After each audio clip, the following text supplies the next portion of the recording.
Hi FlossTube, how's it going? It is Tuesday, January 4th, 2022. Happy New Year to you all.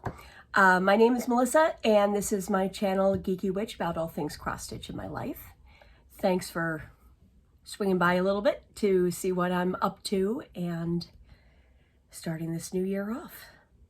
I hope you had a good holiday celebration. Mine was relaxing, which is exactly what I wanted. Pretty quiet, pretty self-contained, so fingers crossed we'll be okay, although it seems like COVID is spreading rapidly. But my family is fully vaxxed, so fingers crossed if we do get sick, our symptoms will be mild ones. It's like we're back here again.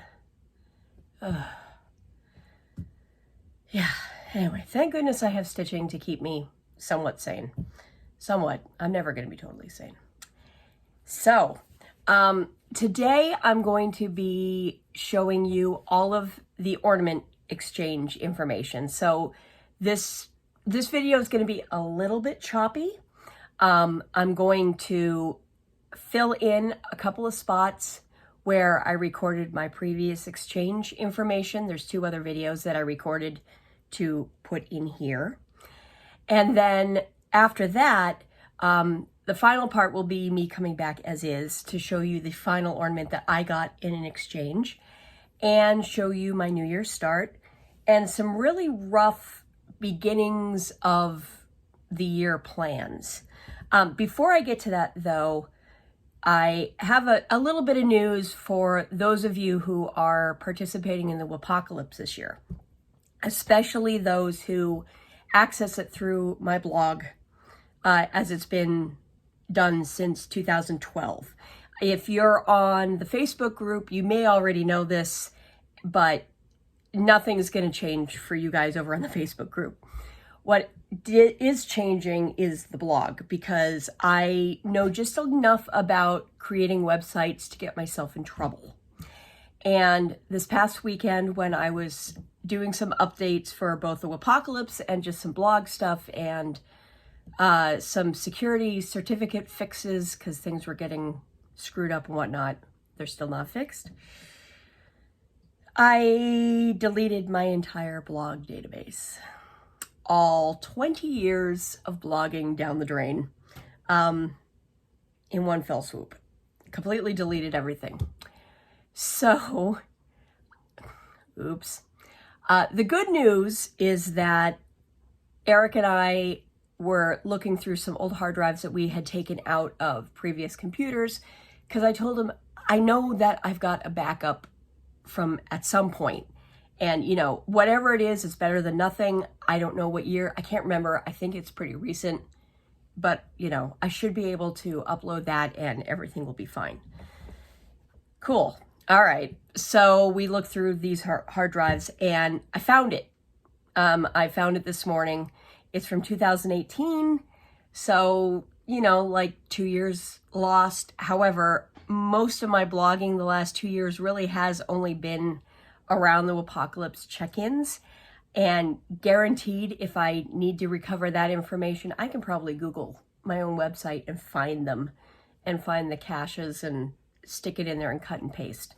And all of the participant links are saved on a separate computer system anyway, because I use InLinks to do the auto, you know, check-in stuff. So those are already saved and they're not going anywhere, so I can just plug in the code and they'll show back up. Not a problem. Anyway, long story short, if you're in the WIPocalypse this year, it is running. My website is right now a little bit of a mess. I did put, the good thing is that when all of this happened, I had the page open that had all of the information for 2022 for the WIPocalypse open.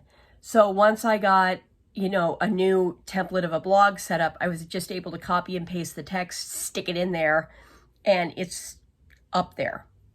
So that was not lost. And I have it to refer to with all the dates and everything. What I am doing, just to make sure everything is nice and clean, is I'm doing a clean sweep for my blog, completely, you know, so that nothing's completely screwed up, or if I have weird links or whatever.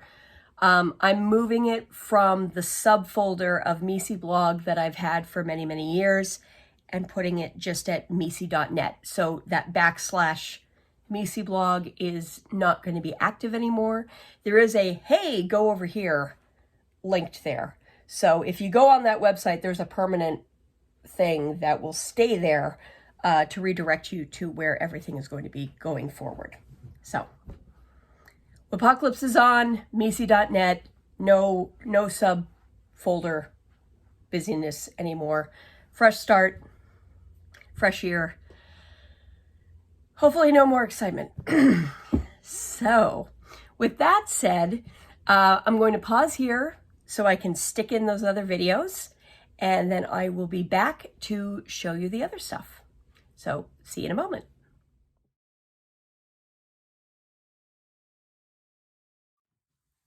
Hi everybody. I am doing a small collection of videos that I am going to piece together with the ornaments I'm doing for exchanges this holiday season.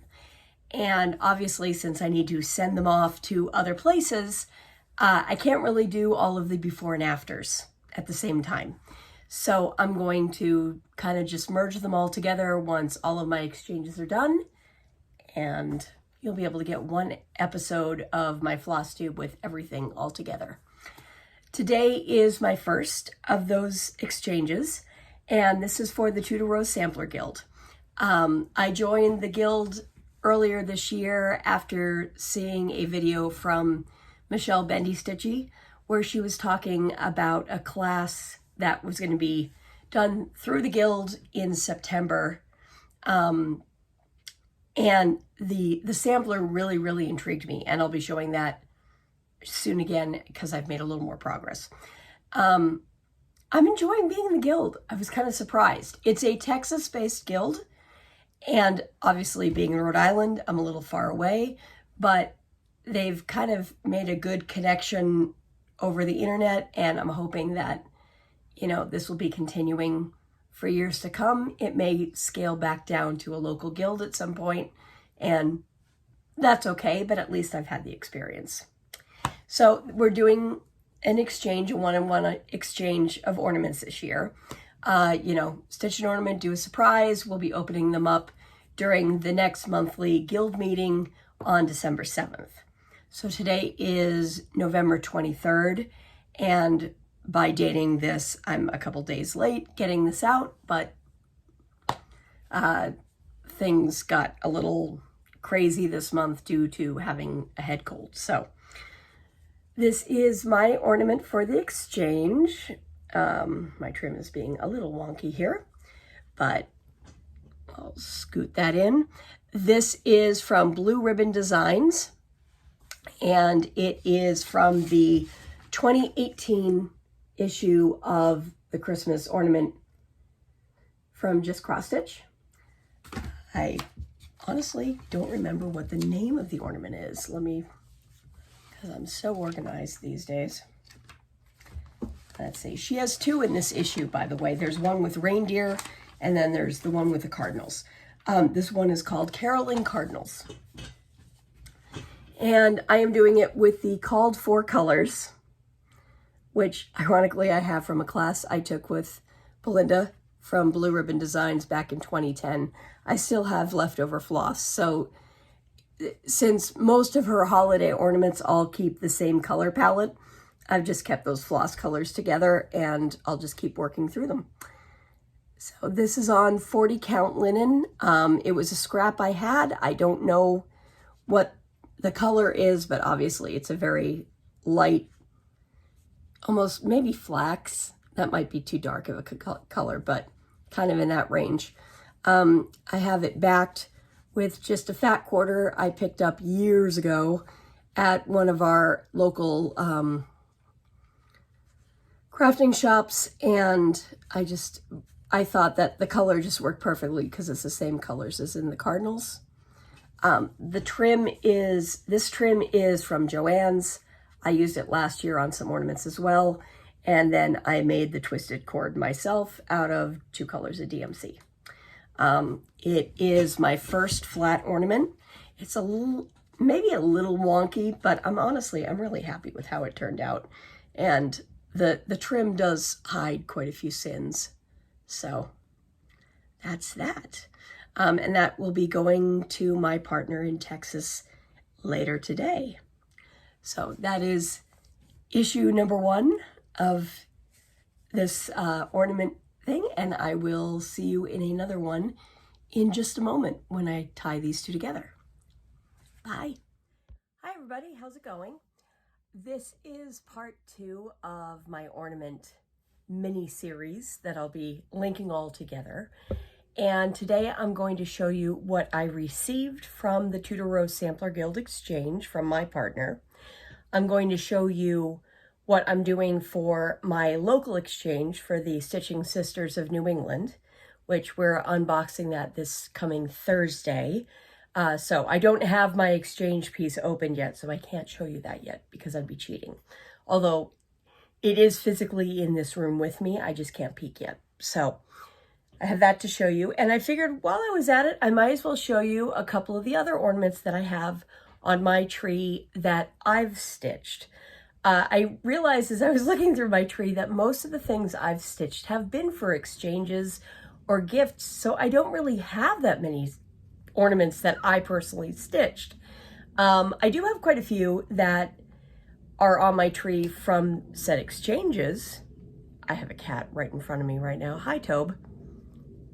Have a tail. Yes. Okay. Anyway, sorry. I do have quite a few ornaments on my tree, but almost all of them are from other people. And unfortunately, a lot of the exchanges are ones that I received before I really was keeping records of comings and goings. So I don't want to miscredit who stitched them either, even though I love all of them on my tree. So let's get started with the ornament I received from the Tudor Rose Sampler Guild. So my last video, I showed you the caroling Cardinals, which is what I sent off to my partner for the exchange. And this is the pretty ornament I received in return. My brain is telling me that this might be from a Blackbird design, but I'm forgetting who it's from now. But it's really, really pretty. It's backed just with some felt. This is recycled sari silk for the ribbon, and she was kind enough to give me a piece of it as well in a really pretty kind of a yellowy orange color for something. And I've got some ideas for some autumny ornaments with it, but isn't that lovely? So that's on my tree now, or well, it will be back on my tree as soon as I'm done with this. And the ornament that I'm doing for my exchange with my friends, and I know who this is going to because I'm the one delivering them all. So this is my exchange to my friend Leanne. And this is the Rejoicing Reindeer from Blue Ribbon Designs. Here's how I finished it. And the back. I stitched this earlier this year, I think in March, April, something like that. I finished stitching the design because it was one of the things that we were doing for one of the months of the Just Cross Stitch Ornament Exchange. And I had honestly no intention of fully finishing it this year. I had started a different piece for this exchange and things went badly. They went really badly. So I pulled this out and finished this pretty recently over this weekend just to make sure I had it done for the exchange. It is done as a flat piece. I basically put a piece of inexpensive felt batting. I've got the rest of the piece here. So I just used a piece. These are like the dollar pieces of felt that you can get at Joann's. I used that as just a little bit of batting on top of 2 pieces of thin cardboard on the front and the back. Then, glued those down to the cardboard and then put my pieces of cross-stitch fabric and fabric over the 2 cardboard, cinched them around, did a little bit of tying them tighter, then glued the ribbon in, this green ribbon on the inside between the two pieces, let it set for a day, and then finished it off by putting the cording around. And I hand stitched that on, and then to hide the ends at the very bottom is why I have that little tie down at the bottom. But that is that one. I stitched this on, I want to say it's 30 count linen. It was a cut that was originally for a Blackbird design stocking. So I think those were all done on 30 count weeks. It was a cut that I just have had in my stash that was really pretty. All the colors on it are called for. They're a pretty standard color template for the blue ribbon woodland designs that have been coming out in the most recent years in the Just Cross Stitch ornament issues. So that's that one. And then I figured I would show you the two ornaments that are also on my tree that I stitch. And conveniently, these are the first two ornaments I ever stitched. The first is, ironically, another blue ribbon design, because I learned how to make ornaments at a class I took with her back in 2010. It was the first cross-stitch class I'd ever taken. And I took it at Stitcher's Hideaway down in Mystic, Connecticut. And Belinda from Blue Ribbon Designs did the class. She was teaching her design Pocket Full of Peppermints, which I have finished. But as the teaching piece, she did a little ornament with all of the specialty stitches and just, you know, a little bit of stuff that you'd have to know how to do on the ornament. And then also finish it so you knew how to finish backstitched ornaments. So this is the little ornament that I stitched. And if you notice, it's the same colors. And believe it or not, these were stitched from the same skeins as this one was. I still have the same skeins. So this is a basic pillow ornament, completely made from the fabric. I believe it's 32 count linen, stitched in Weeks Dye Works, and I think there might be a couple of General Arts colors, but it's primarily Weeks Dye Works. The edges are just a basic whip stitch, and as I would do a whip stitch, I would just pick up a bead to put on the edge, so they're just Mill Hill beads. And just for the hell of it, I put a couple of little danglies of beads at the bottom. The twisted cord is just some DMC floss that's been twisted corded. So that's the first ornament. And then the second ornament I did pretty much as soon as I got home after that class. And I did it for Samhain, but I put it on my Christmas tree because that's when I have a tree. So here is that ornament, and it says Samhain 2010 on the back. I have no idea where I got this font, by the way.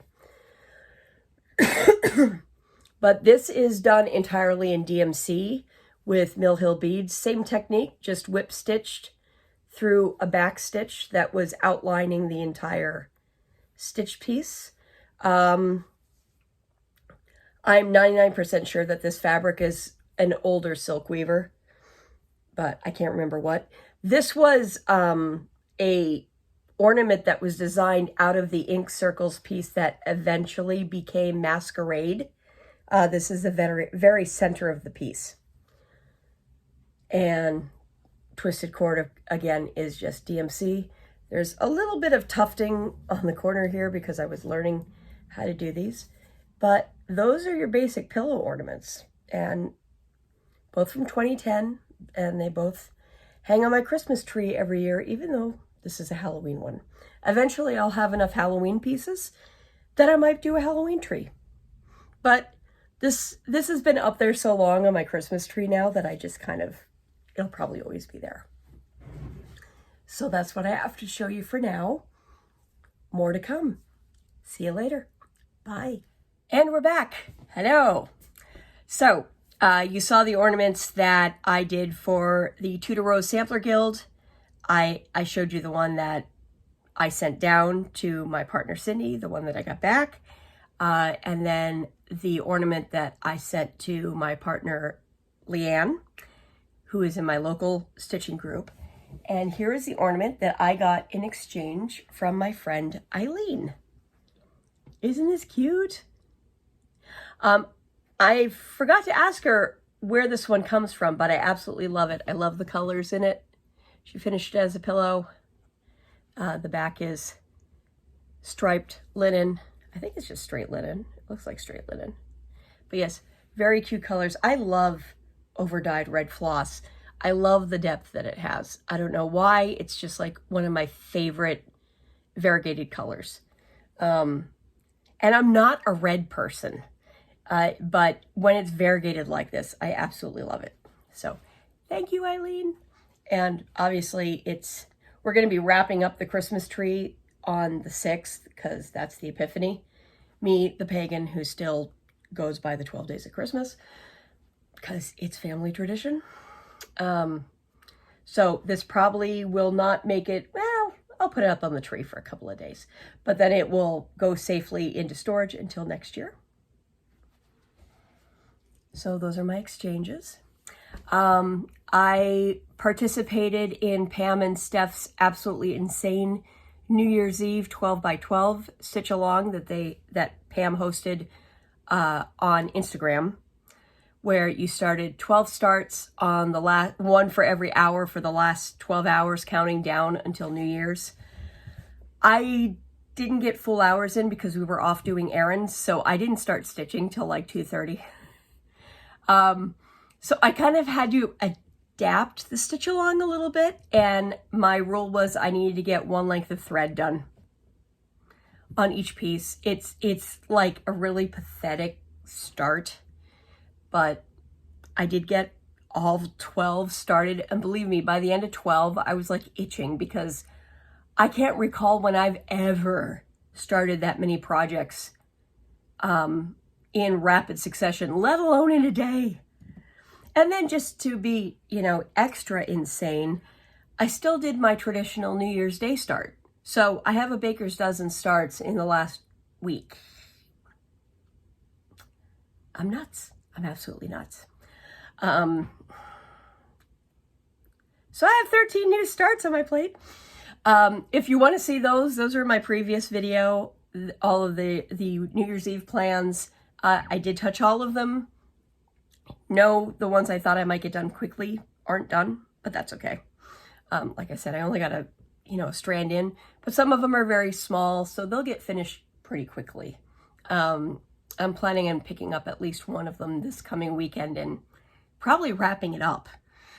So fingers crossed I won't end the year with way too many UFOs because I have way too many unfinished objects right now.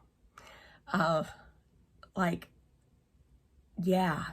And I know there's a couple of people like Abby Bella Stitch and Julie from Kansas City Girl and Colorado World who will laugh at me going, you don't have enough whips. There is no such thing as too many whips. I have a lot of whips. Anyway, all right, so I digress. So if you want to see those projects that I started, they're in my last video. I had a plan for a New Year's Day start and then completely forgot what I was going to start. So I just grabbed another project that was yelling at me to start. And that project, those were cats, sorry, is Cote Bayoun, or Bayoun Cat from Owl Forest Embroidery. It's so cute, isn't it? As you can see, I got the kit. The kits are absolutely, I felt guilty breaking into it to start stitching it because they're just so pretty. The one thing I will say, well, there's two things about these kits that I absolutely adore. One is that she gives a really big, and I'm going to put it up backwards. Oh, hang on, that's not the right one. She has the full chart on a huge piece of paper. This is about the equivalent of our 11 by 17 here in the US. So there's two pieces of paper here for this pattern, which makes it even funnier once you stitch it because it's so much smaller than the pattern that it kind of makes it a little confusing. a little disorienting. But the other thing she does, and again, I'm only going to put this up, well, I'll fold over just a tiny bit so you can see what I'm talking about. She sends 2 more pages that have little snippets of the chart that you can trim out so you don't have to wrestle with the really, really big one all the time. And you can focus on like little motifs or little sections. And of course they all line up, but it just makes it easier to deal with, which I think is just a really ingenious way to do it. And the other thing I absolutely love about her flosses, and I didn't notice this until I was doing this on New Year's Day. So they're all presented like this with their own bobbin. But in these kits, they already have the symbol posted on the bobbin. So you don't need to worry about the color, at least for this chart. It's already got the symbols on it for your chart. It's like ingenious. So kudos to Owl Forest Designs. Oh, hi, Toby. You may see, yep, that's Toby. That's the guy that we brought in over the summer. So anyway, their kits are ingenious. I highly recommend them. They're, like I said, they're kitted beautifully. They have everything in there that you need to stitch, including a needle. If you do order them from the Ukraine, you will see them go through the tracking out of Moscow, and then it will disappear. That's okay. Just don't freak out. It's going to be a couple of months. You're not going to hear anything, and it's going to be out there in the ether, and then all of a sudden it's going to show up at your door. I started to freak out, and then my friend Amy said, no, this is what happens. Don't worry about it. I promise you it's going to show up. And it did. Very safely packaged in like Tyvek style envelopes so it couldn't get wet. They think of everything. Really well done. Anyway, so here is my start on Côte Bayonne. I started with, this is one of the rare times lately that I actually started in the center. So I started with this house that's right there. And then I'm just working down the stripes of the tail. But I mean, look how those colors are, so, I guess they're not really showing up true on screen. They are so pretty, and the change in the floss is so subtle and well done. This is going to be a fun stitch. Absolutely love it. And it's not a big piece. So when you see that gigantic piece of paper, it's like, it's like, this is an 8x8 Q-snap, just for perspective. So the whole thing probably would fit in an 8x11 easily. And it did come with a needle minder of its own to match. So that was my New Year's start. I also started my traditional, this is my big stitching binder. This has my planner through 24 hours of cross stitch, Jen Lee's version in here, and all of the things that I'm working on. So I've got, the monthly planners, which I kind of fudged a bit so I could fit them into tabs, and then stuff on the marathons, a page for every single one of my projects individually, and then just some blank pages in the back for upcoming things. I have my WIPGO board for 2022 in here with my marks for January. Just in case you're wondering, my projects for this month are Mute Not Silent, which is the piece that I took a class through the Tudor Rose Sampler Guild back in September. And then my Jade Band Sampler, which I will be probably working on through the end of time, it feels like. But my goals are finishing part 1 on Mute Not Silent, because it's a 3-part class and a 3-part story. And then 4 weeks of Jade Band Sampler, which should not be an issue at all, hopefully. And I know there's a WIPGO weekend coming up, so I can focus on that. But yeah, if you need to get organized with your stitching, Jen Lee's project binder basically is a great way to do it. I happen to have it in a 3-ring, but I know a lot of people use like a happy planner with a disc bound system. They are set up for full-size pieces of paper, and if you're overseas and use the A4 size, it will adapt easily to that with no problem. Yeah, and that's where my stitching is right now. I will probably have some more updates as of the end of the weekend. We shall see, but I've really been just focusing these last couple of days on Bayou Cat because it's just kind of been a fun, relaxing stitch and just, you know, getting into the year, so to speak. But the denim band sampler is starting on Friday. I would absolutely love to start the Jeanette Douglas year of bouquets that's going on. I may need to hold up a little bit on starting that, but we, you know, because I just started so much stuff.